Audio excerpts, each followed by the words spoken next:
Hello students, मैं कक्षा 12वीं वाले विद्यार्थियों को इस वीडियो में भौतिक सब्जेक्ट के लिए कुछ महत्वपूर्ण प्रश्न बता रहा हूँ। ये आपके वार्षिक पेपर के लिए एक महत्वपूर्ण प्रश्न है। ठीक है, तो जितना प्रश्न बताऊंगा उन सबको आपको क्या करना है, तैयार कर लेना है। तो चलो, मैं अभी आपको दो दो नंबर के जितने भी प्रश्न हैं उन सभी को बता देता हूँ। ठीक है, तो देखो, किस कार्बन वर्ण कोड वाले प्रतिरोध का मान 470 प्लस माइनस 10 ओम है, तो उसमें लगे रंगों का वर्ण कोड लिखिए। तो इसमें लगे रंगों का वर्ण कोड क्या होता है? तो देखो, ये जो है ये तो बताया 470 प्लस माइनस 10 बताया ना। तो रंगों का जो क्रम है वो पीला, बैगनी और भूरा चांदी होता है। ठीक है, अगला देखते हैं। इसके बाद अगला जो प्रश्न है वो ये है। देखो, यहाँ पे एक प्रश्न आपको दिखाई दे रहा होगा। ठीक है, ये प्रश्न, तो बिंदु ए व बी के बीच परिणामी धारिता ज्ञात कीजिए। ये भी 2 नंबर के प्रश्न है, मैं सब 2 नंबर के ही प्रश्न बता रहा हूँ। ठीक है, तो ए बी यहाँ पे इस प्रकार से दिया हुआ है, 4 म्यू एफ। ठीक है, यहाँ पे 2 म्यू एफ 6 है, इसके बाद 4 दिया है। तो करना क्या है? तो करना यहाँ पे ये है कि जैसे कि ये C1 इसे मान लिया गया है। ठीक है, इसे देखो 2 म्यू एफ इसको C2 मान लिया है, फिर ये C3 और ये वाला जो है ये चौथा जो C4 मान लिया है। तो क्या किया इन्होंने, ये जो C2 है और C3 है, ठीक है, ये C2 और ये C3 यही है। ठीक है, समांतर क्रम में परिणामी धारिता, इन दोनों को क्या कर देंगे, जोड़ देंगे। कितना हो जाएगा? 8 हो जाएगा। 8 म्यू एफ हो गया। ठीक, C1 C और C4 श्रेणी क्रम में है। ठीक है, तो परिणामी क्या होगा, C1/C। ठीक है, तो ये C1 प्लस C डैश और प्लस C4, तो इसका मान कितना होगा? एक तो 4 होगा ना, इसका C1 है तो 4 हो जाएगा। देखो यहाँ पे, देखो ये 4 है, C1 और C4, तो 4 4 हो जाएगा। और ये जो है C डैश बना दिया है, ये C2 और C3 है। ठीक है, यहाँ पे तो इसका मान कितना आया था? ये 8 आया था। देखो बना दिया है ना 8, तो 1/+14 प्लस 14।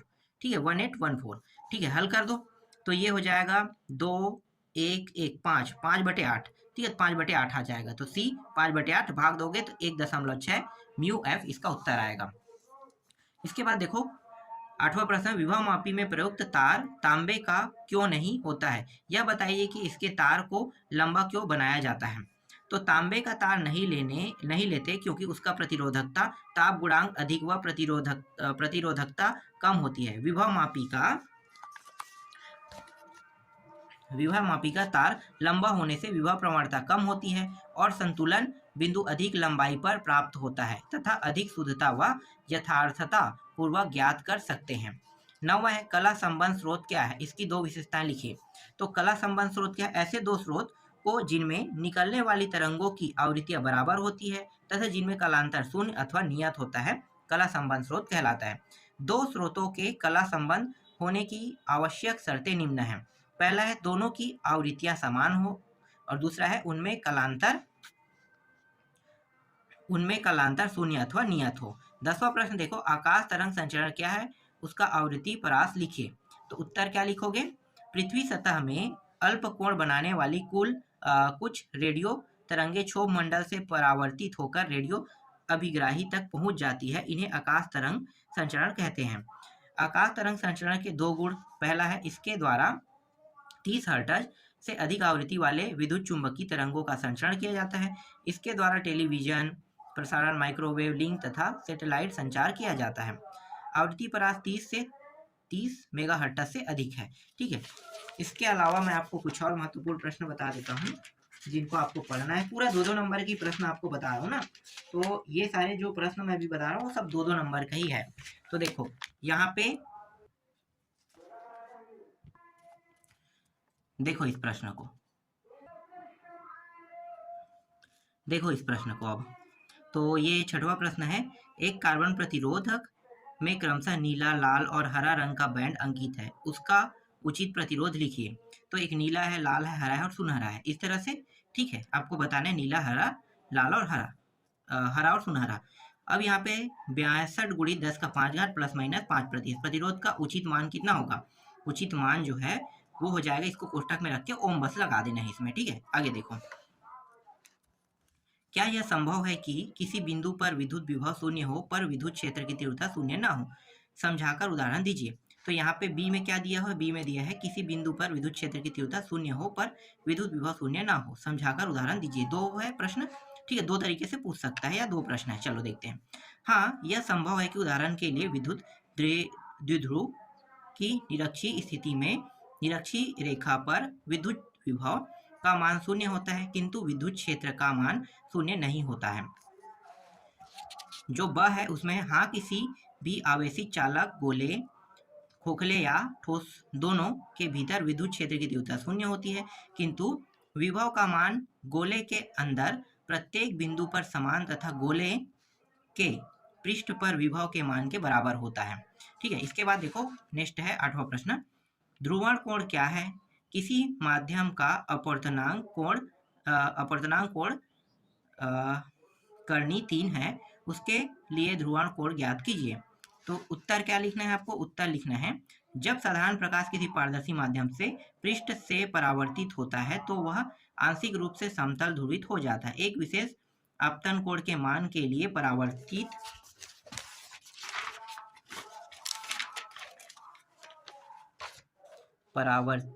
एक मिनट में इसे छोटा कर लेता हूँ जिससे ये आसानी से दिखाई दे। ठीक है, प्रकाश पूर्णतः समतल ध्रुवित होता है। इस विशेष आपतन कोण के मान को ध्रुवण कोण या बूस्टर कोण कहते हैं। इसे अक्षर IP से प्रदर्शित करते हैं, जैसे कि यहाँ पे बताया गया म्यू इक्वल टेन थीटा करनी 3 बराबर टेन थीटा, 10 - 1 करनी 3 बराबर थीटा 60 थीटा। ठीक है, 60 जो है थीटा का मान है। इसके बाद यहाँ पे विभव मापी और वोल्ट मापी में अंतर कह रहा है। तो जब विभव मापी वोल्ट मापी में अंतर आएगा तो 2 नंबर के प्रश्न में कम से कम 3 लिखने हैं। यह शून्य विक्षेप पर आधारित होता है, जबकि यह विक्षेपित विधि पर आधारित होता है। इसके द्वारा मापा गया विभवांतर या विद्युत वाहक बल शुद्ध होता है। इसके द्वारा मापा गया विभवांतर शुद्ध नहीं होता है। संतुलन की स्थिति में इसमें स्रोत से कोई धारा प्रवाहित नहीं होती है। इसमें स्रोत से सदैव निश्चित धारा प्रवाहित होती है। ठीक है, कम से कम 3। इसके बाद देखो यहाँ पे एक और प्रश्न है, प्रेषिज और अभिग्राही कह रहा है। ये भी 2 नंबर के हैं, इसमें अंतर बताना है। तो इसका कार्य सूचनाओं को प्रसारित करना है, इसका कार्य सूचनाओं को ग्रहण करना है। संदेश सिग्नल को संशोधित करके चैनल से भेजता है और निर्गत पर प्राप्त सिग्नल से वांछित संदेश सिग्नलों को प्राप्त करता है। ठीक है, ये है। इसके अलावा मैं आपको और दिखा देता हूँ, जितने भी 2 नंबर के प्रश्न हैं वो सब मैं आपको बताते जा रहा हूँ। ठीक है, आपको इसके अलावा और कुछ प्रश्न पढ़ना है, ऐसा नहीं कि जो बता रहे हैं वही में से पूरा 100 बता है। प्रश्न यहीं से आएंगे, लेकिन सभी प्रश्न यहाँ से नहीं आएंगे।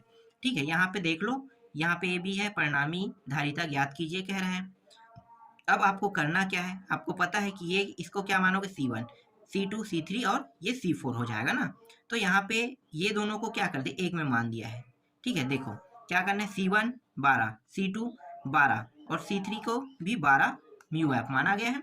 C1, C2, C3 ये क्या है, श्रेणी क्रम में है। तो इसको इस प्रकार से करना है, देखो C1, C2 एक साथ हो जाएगा, जुड़ जाएगा, C3 और C1 इसको एक साथ जोड़ देना है इस तरह से। ठीक, एक सेकंड, क्या है यहाँ पे, हाँ ये 2, हाँ तीनों को जोड़ना है, सॉरी तीनों को जोड़ना है। जब इन तीनों को जोड़ोगे तो यहाँ पे मान 12 रखोगे, 3/12 C, तो 12/3 4 म्यू एफ प्राप्त हो जाएगा। C1 और C4, C1 C4 12 mu F समांतर श्रेणी में है। तो देखो C यहाँ पे है C' और C4, C' जो है ये मान है। ठीक है, ये जो 4 म्यू एफ है ना, जो 12/3 प्राप्त हुआ है, 4 म्यू एफ ये मान है। 4 म्यू एफ 12 कितना होगा, 16 हो जाएगा। ठीक, ये प्रश्न आएगा, बन जाएगा अब आपसे। ध्रुवित अध्रुवित प्रकाश में अंतर कह रहा है। तो ध्रुवित व अध्रुवित प्रकाश देखें। अध्रुवित प्रकाश में कंपन तरंग के चलने की दिशा लंबवत सभी दिशाओं में समान आयाम से होती है। ध्रुवित प्रकाश में कंपन तरंग के चलने की दिशा लंबवत सभी दिशाओं में असमान आयाम से होती है।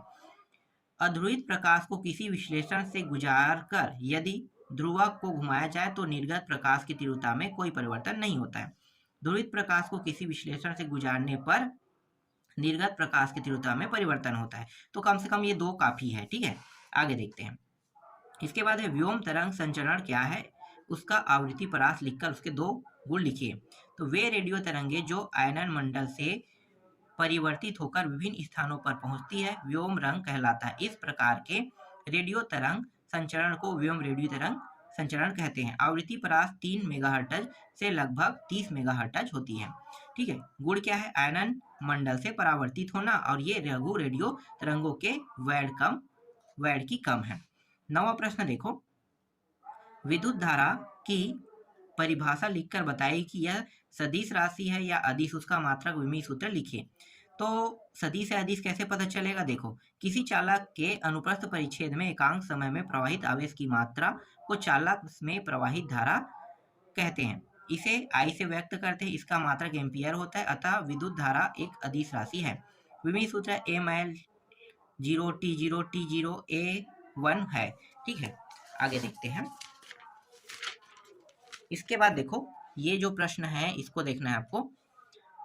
ओमी प्रतिरोध और अनओमी प्रतिरोध, जो चालक ओम के नियम का पालन करते हैं उन्हें ओमी चालक कहते हैं। ओमी चालक के प्रतिरोध को ओमी प्रतिरोध कहते हैं। जो ओम के नियम का पालन नहीं करते उन्हें ओम चालक कहते हैं। अनओम चालक प्रतिरोध को अनओमी प्रतिरोध कहते हैं। ओमी प्रतिरोध के लिए V और I के बीच खींचा गया ग्राफ सरल रेखा है। ओमी प्रतिरोध के लिए V और I के बीच खींचा गया ग्राफ सरल नहीं होता है। उदाहरण चांदी, तांबा, एल्यूमिनियम, मैग्नीज, निक्रोन आदि है। अर्धचालक, ट्रांजिस्टर, द्रव, अपघट्य है। ठीक है, ये है। इसके अलावा और आपको मैं कुछ प्रश्न दिखा देता हूँ, जैसे कि हाँ, यहाँ पे मिल गया। ठीक है, इनको भी देख लेते हैं। देखो, प्रतिरोध एवं विशिष्ट प्रतिरोध में अंतर। ठीक है, प्रतिरोध और विशिष्ट प्रतिरोध में अंतर। इसके अलावा आपको और कौन से प्रश्न पढ़ने हैं मैं बता देता हूँ। जो पिछले साल के जो रिकॉर्ड है वो आपको परीक्षा बोर्ड या परीक्षा साल में मिल जाएगा, वहां से आप पढ़ सकते हैं। ठीक है, चलो आगे देखें। विशिष्ट प्रतिरोध और प्रतिरोध, इसका मान चालक के पदार्थ पर निर्भर करता है। इसका मान चालक के पदार्थ, उसकी लंबाई तथा अनुपस्थ क्षेत्र पर निर्भर करता है। चालक की लंबाई या अनुपस्थ क्षेत्र बदलने से विशिष्ट प्रतिरोध नहीं बदलता है। चालक की लंबाई या त्रिज्या बदलने से इसकी प्रतिरोध बदल सकता है। इसका मात्रक ओम गुणित मीटर है, इसका मात्रक ओम होता है। इसके बाद देखो ये वाला प्रश्न। ठीक है, इसको थोड़ा जूम कर लेते हैं। ठीक है, सातवां देखो, विभव मापी का तार किस प्रकार का बना होता है, वह क्यों? प्रयोग के समय एक ही तरह के विक्षेप आने का क्या कारण है? तो विभव मापी का तार मैग्नीज या कांस्टेंटीन का बना होता है, क्योंकि उसका प्रतिरोधकता अधिक व प्रतिरोधकता ताप गुणांक कम होता है। दूसरा है, प्राथमिक सेल का विद्युत वाहक बल प्रायोगिक सेल के विद्युत वाहक बल से ज्यादा होने पर विक्षेप एक ही ओर आता है। सभी सेलों के धन सिरे एक ही स्थान पर न हो। ठीक, आठवां प्रश्न देखो, ए बी के बीच परिणामी धारिता ज्ञात कीजिए। अब ये सेम टू सेम वैसे ही प्रश्न है। देखो, ये म्यू एफ वाला है। ठीक है, क्या करना है, सेम टू सेम वैसे ही करना है और कुछ नहीं करना है। परिणामी धारिता है ना। उत्तर देखो, C1, C2, C4, C3 और C4, यहाँ पे 4 पॉइंट दिया हुआ है, तो चारों को आपको क्या करना है, मान लेना। ठीक है, परिणामी धारिता निकालने के लिए क्या करना है, 3 3, सभी में 3 3 है, तो 3 और 3, तो ये कितना हो जाएगा, 9/6 अपान 1.5 इसे भाग देंगे तो। और C डबल डैश, इसमें भी 3 3 को लेंगे। ठीक है, 3 3 ये ले गया, यहाँ भी निकल गया। अब एक सिंगल डैश, डबल डैश, तो जो ये दोनों मान आए क्या करना है, जोड़ देना है, तो 3 म्यू एफ यहाँ पे प्राप्त हो जाएगा परिणामी धारिता। इसके बाद देखो ये वाले प्रश्न को, 9वां में देखो, निम्नलिखित का कारण बताइए। तारे टिमटिमाते हैं क्यों, हीरा चमकता है क्यों? तो देखो इसका उत्तर क्या लिखना है, हीरा चमकता है क्यों। इसका तो एकदम सिंपल है, यहाँ पे उत्तर बताया है, पूर्ण आंतरिक परावर्तन के कारण हीरा चमकता है कह रहा है। जबकि तारे टिमटिमाने का कारण क्या बताया है, पृथ्वी की सतह से ऊपर जाने पर वायु का घनत्व क्रमशः कम होने लगता है। इसके साथ साथ पृथ्वी पर ताप परिवर्तन के कारण वायु के कणों की गतिशीलता के कारण विभिन्न परतों का घनत्व परिवर्तन होता रहता है, तथा किसी तार से आने वाली किरणें लगातार अपना मार्ग बदलती रहती है, जिसके कारण पृथ्वी पर खड़े प्रेक्षक की आंखों में प्रवेश करने वाली किरणों की संख्या भी लगातार बदलती है, अतः तारे टिमटिमाते हुए प्रतीत होते हैं। ठीक है, ये है। अब एक और प्रश्न है, इसको भी देख लेते हैं। पुनरावर्तन व ट्रांजिस्टर, ये ट्रांजिस्टर होना चाहिए, ट्रांसड्यूसर लिखा हुआ है, में अंतर स्पष्ट कीजिए। ठीक है, इनमें दोनों में अंतर देखना। चलो ट्रांसड्यूसर में देख लेते हैं।